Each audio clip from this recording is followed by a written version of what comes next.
जी, इब्तिदा है रब्बी जलील के बाबरकत नाम से करीम खान डायरी टीवी के शीशे पर आपकी खिदमत में हाज़िर हूँ। नाज़रीन, आप जानते भी हैं गुज़श्ता दिनों मदीना मुनव्वरा शहर में एक वाक़या हुआ और उस वाक़े के बाद कुछ सियासी नारे थे और नारे के बाद जो मुल्क के हालात पैदा हुए हैं और जिस तरफ जा रहे हैं, और आज आपने देखा भी कि लाइव मनाज़र आपने देखे अटक अदलिया से जनाब शेख रशीद साहब के भतीजे हैं, साबिक़ा MNA हैं जनाब राशिद शफीक साहब, उन पे एक FIR हुई इस हवाले से, और आज उनकी पेशी थी। इस हवाले से जनाब जुल्फ़ी बुखारी साहब मामिन ख़ुसूसी साबिक़ा वज़ीर-ए-आज़म इमरान खान साहब रहनुमा तहरीक इंसाफ के हैं, और साबिक़ा सूबाई वज़ीर जनाब माल सैयद यावर अब्बास बुखारी साहब भी तशरीफ़ फरमा है। मैं चाहता हूँ, क्योंकि शोर शराबे में वहाँ बात हुई और क्लियर मैसेज नहीं गया, मैं चाहता हूँ अटक डायरी टीवी की तवज्जुह से आप अहबाब तक और पूरे मुल्क तक ये बात जाए और आज की जो गुफ्तगू है, जो बहस मुबाहिसा है, उस हवाले से कुछ बात हो जाए। जुल्फ़ी भाई, आप इसकी तरफ आऊँगा, ये बताइएगा, वो तो ज़ाहिर बात है सारी बातें सामने हैं, जो वाक़यात पेश आए और जिस तरह लोगों का रद्दमल आया, पूछना ये चाहूँगा कि जो FIR हुई है, वाक़या मदीने में हुआ और यहाँ पे FIR हुई, तो क्या FIR के बाद मौका देखना चाहिए कि वो मौका किस जगह पर है? वो आया अहाते के अंदर है मस्जिद नबवी के या बाहर के है? क्या इस हवाले से कोई सवाल उठाया? आज वकील साहब ने भी सवाल उठाया था कि टेक्निकल पॉइंट था कि जूते पहने हुए थे या नहीं पहने हुए थे। अगर जूते पहने हुए थे इसका मतलब है कि मस्जिद नहीं है, अब उसके अंदर नहीं है। तो ये टेक्निकल पॉइंट्स है, लेकिन इसमें जो इसका जो बेस है वो और है। वो ये है कि देखें 10 मिलियन पाकिस्तानी है मुल्क के बाहर, जिसमें से 3 मिलियन पाकिस्तानी सऊदी अरेबिया रहते हैं लगभग।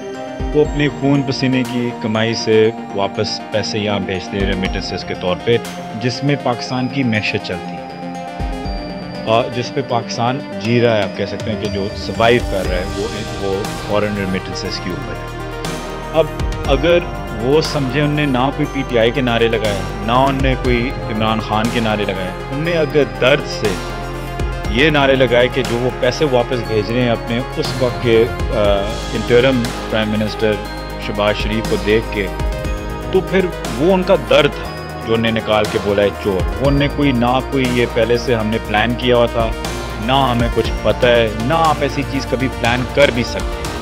वो वहीं के मुलाजम थे, वो वहीं रहते हैं, इसमें कोई लेना देना नहीं है। वो कोशिश कर रहे हैं कि कोई ये शफीक साहब वहाँ थे या इंग्लैंड से लोग वहाँ उम्रे पे गए हुए थे। उम्रे पे तो दुनिया भर से पाकिस्तानी गए हुए हैं, और सारे पाकिस्तानी जो दुनिया भर में रहते हैं वो है PTI के। तो क्या आप सारे 10 मिलियन पाकिस्तानियों के ऊपर पर्चा काटेंगे? पहली चीज़। दूसरी चीज़ ये कि अगर उनने चोर बोल भी दिए, मैंने ट्वीट भी किया था, वो वायरल भी हुआ है, मीडिया ने अप्रिशिएट भी किया, कि किसी किस्म की बदतमीज़ी, किसी किस्म की गालम गलोच, ना सिर्फ मदीना शरीफ या कोई और पाक जगह पे, लेकिन कहीं भी ये गुनाह है, ये हम वाज़े तौर पे। लेकिन इसका ये मतलब नहीं है कि अगर लोगों ने अपनी आवाज़ वहाँ बुलंद की है क्योंकि उनको दर्द था, तो उस पर आप यहाँ पाकिस्तान में आके पर्चा काटना, और पर्चा भी बड़े, आप अगर सोचें कि पर्चा क्या है और किसके ख़िलाफ़। एक आशिक रसूल इमरान खान साहब, जिसने पूरी दुनिया में इस्लामोफोबिया की आवाज़ उठाई। खान साहब से पहले 3.5 साल, मैं कहता हूँ कि आप खान साहब के दुश्मन भी हो। आप मुझे बताएं कि मुसलमान मुल्क ने इस तरीके से UN से लेके उसका बिल, उसका चार्टर इस्लामोफोबिया पे, क्या प्रेसिडेंट एर्दोगान भी बना सकता था या किसी और ने बनाए? औरतें जो हमारी बाहर रहती हैं और हिजाब पहनती हैं, उनको जो मुश्किलात आती हैं, फ्रांस में उनको स्कूल्स के इश्यूज़, बाकी भाई बुज़ुर्ग हमारे जिनकी दाढ़ियाँ होती हैं उनको बसेस में, ट्रेनों में छेड़ा जाता है, बदतमीज़ी किया जाता है, मारा जाता है, उनके ख़िलाफ़ आवाज़ उठाना। खान साहब को जब हटाया गया, क्यों सारे जो बदबख्त पूरी दुनिया में जो लोग थे जिनने रसूल पाक सल्लल्लाहु अलैहि वसल्लम के ऊपर कार्टून्स और ये चीज़ें बनाई थी, क्यों उनकी, और मोदी जैसे लीडर, क्यों उनकी ट्वीट्स आई खान साहब के हटने में मुबारकबाद की? जब नवाज शरीफ हटा क्यों नहीं आई? जब बेनज़ीर भुट्टो हटाई गई क्यों नहीं आई? जब ज़रदारी की टर्म ख़त्म हुई क्यों नहीं आई?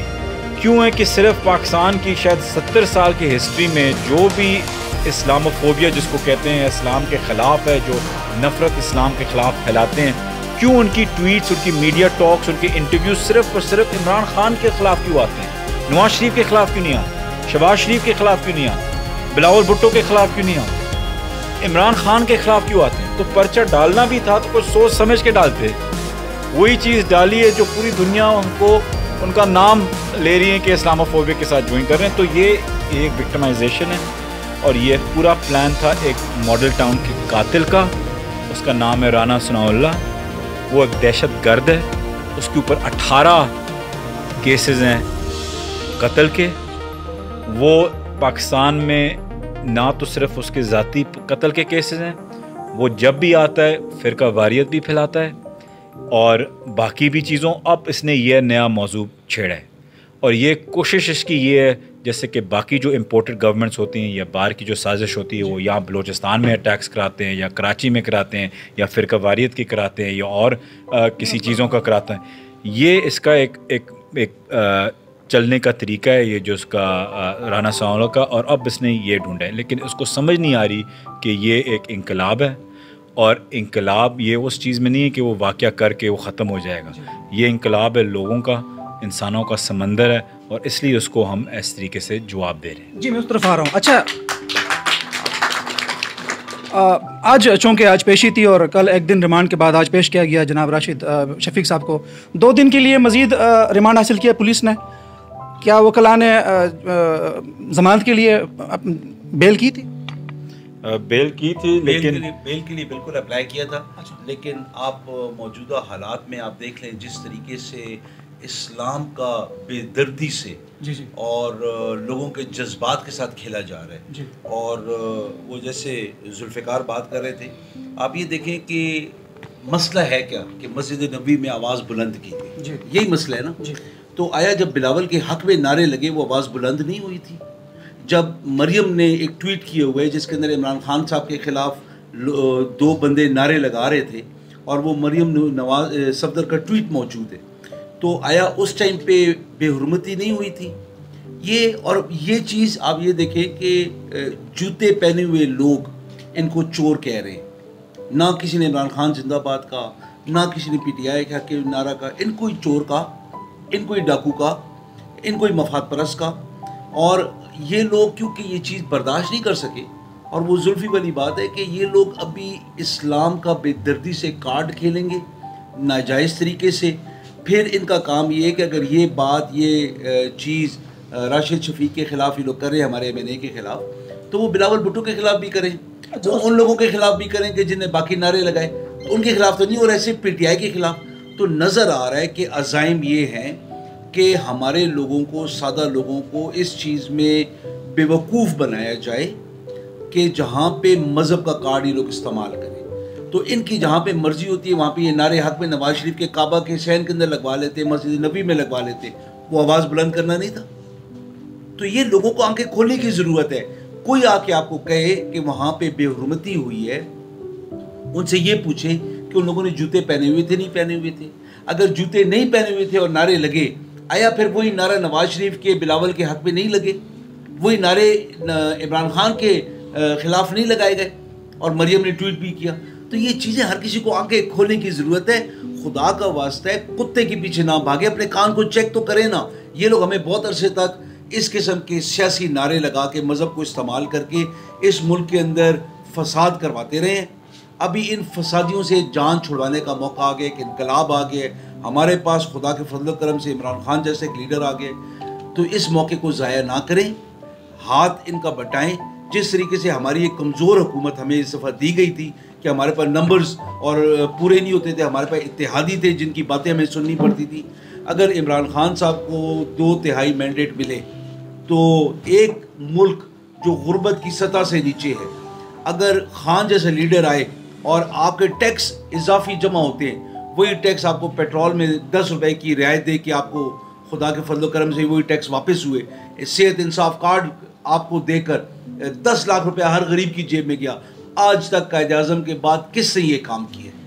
खान एक अच्छे जब काम कर रहे हैं, गरीबों के साथ चल रहे हैं, तो अभी गरीबों का काम है कि इमरान खान का साथ दें, और देंगे और आपको खुदा के फजल करम से फ़ायदा ही फ़ायदा है, इसमें नुकसान कोई भी नहीं होगा। और इंशाल्लाह ताला ये गरीब परवर इंसान है, इस मुल्क को बहुत आगे लेके जाएगा। जी मैं इस तरफ आऊँगा जी। जैसा कि आपको मालूम भी है, रमज़ान शुरू हुआ और रमज़ान के आते ही तब्दीली और फिर पंजाब असम्बली के वाक़यात भी सामने आए। तकरीबन सारी रमज़ान ये गहमगे में उरूज पर थी। अब जबकि कल ईद भी है और आज KPK में ईद मनाई भी जा रही है, क्या ईद के बाद कोई नया अमल इस हवाले से पाकिस्तान तहरीक इंसाफ ने तय किया है कि जब जहाँ चोर के नारे लगे वहाँ जी भुट्टो के नारे लगे, उस पर कोई कानूनी कार्रवाई भी आप दरख्वास्त देंगे उसके लिए? देखिए, हम लोग इखलाकियात से गिरे हुई हरकत नहीं करते होते।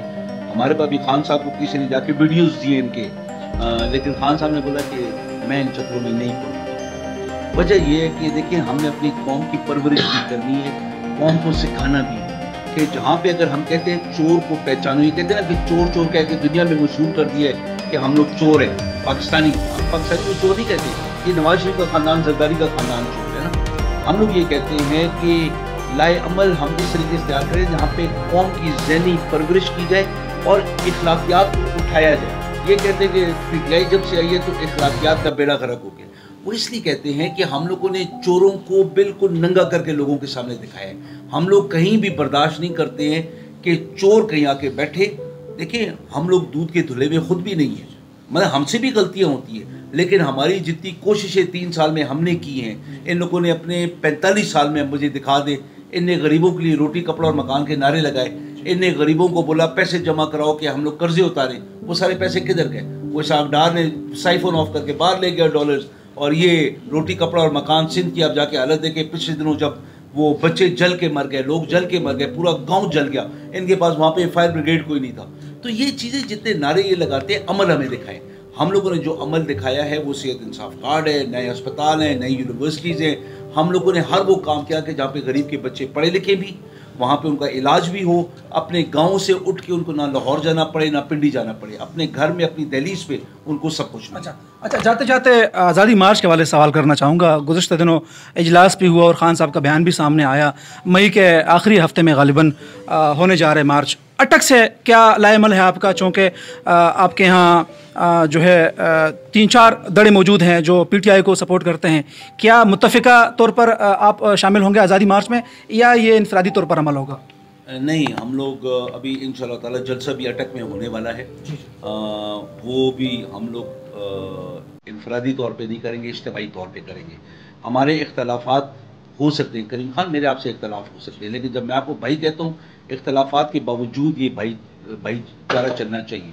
हम लोग इख्तलाफ अपने रखते हुए भी हम लोग PTI को नुकसान नहीं होने देंगे, चाहे कुछ हो। उसके अंदर हमें कुछ भी करना पड़ा, हम हर हद पार करेंगे। इमरान खान का जो अलम है, झंडा है, हम इसको बुलंद रखेंगे और ये मुश्तरका होगा। खुदा के फजल करम से कोई आए ना आए, हम अपनी जो है सर्विसेज हम प्रोवाइड करते हैं कि हम लोग इंशाल्लाह ताला ये मुश्तरका करेंगे। जो भी ज़ातियात है वो पुष्ट के पीछे, और इस टाइम पे सिर्फ एक ही एजेंडा है, इमरान खान, PTI।